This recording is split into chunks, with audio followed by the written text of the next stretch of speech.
we have discovered that Russia is not a great power. Its economy ranks behind South Korea's.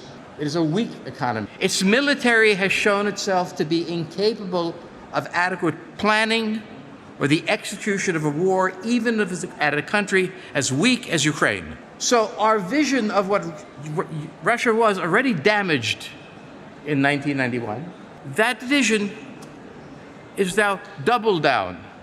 And whatever the Russians say, we know they couldn't take Kiev.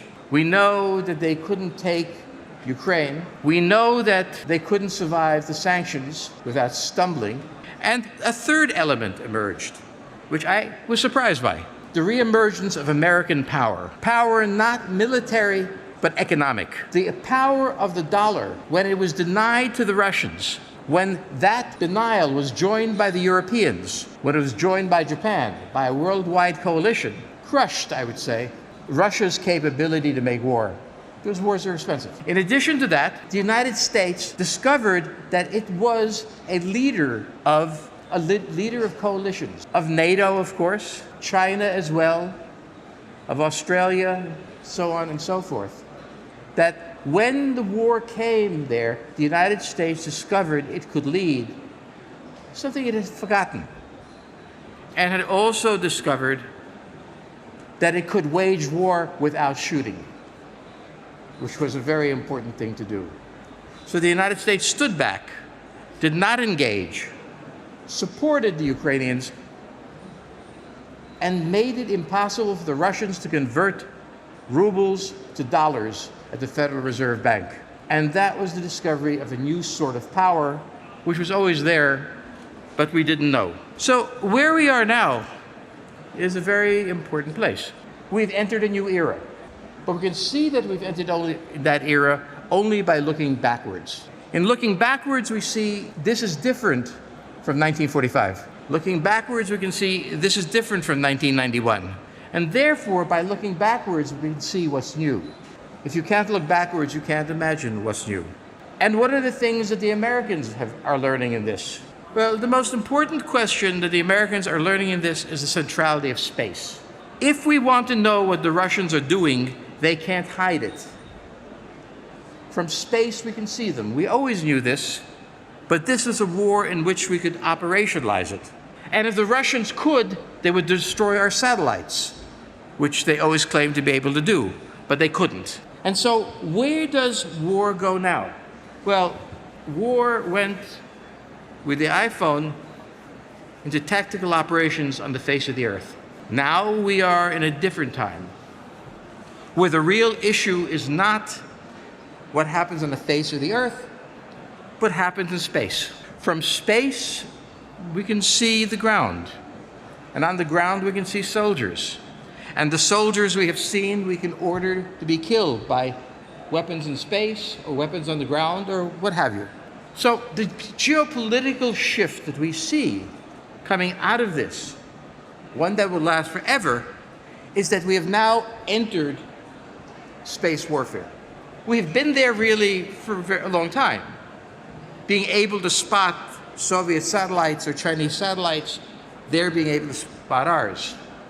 But now space is bound up with warfare on the ground, and therefore the enemy we have, whoever it is, must destroy our capabilities in space. To command the earth, you must command space. To command the sea, you must command space. We talk about artificial intelligence, and I'm not sure what that is. I assume that's very good. But from a geopolitical point of view, we think well enough. We don't need help. What we need is space-based systems. And the important thing about space-based systems, and I once met your Minister of Space, a very pleasant meeting, and you went to Mars, perhaps not on your own technology, but you went. A small nation can become a force in space because it doesn't require 100,000 men in uniform, but maybe 200 to take the technologies that already exist and create something from it. So when we talk about technology and war in general, it comes from war. We can go back to steamships. We can go back to many things. But war creates technology because when you go to war, one, you spend money, and two, it's life and death. And so you get results. We're in a new period. We have seen the decline of Russia, and we are seeing the decline of China. Yes, you will laugh at that idea, but you would have laughed when I said Russia was finished. China is now in its economic end, its final crisis. When the United States began to be an economic power in 1890, it began by selling low-cost, cheap products to the world. By the year 2000, the United States sold 1/2 of all manufactured products in the world. By 1930, it collapsed economically, 40 years later, the Great Depression. It recovered. Japan, in 1950, began its role as a cheap producer. It became an enormous economic power, and by 1990, 40 years later, it collapsed. The Chinese economic boom really ran for 40 years.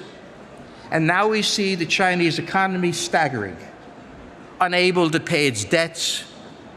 It's 35% of its economy is real estate, and the largest real estate companies are defaulting on their debts.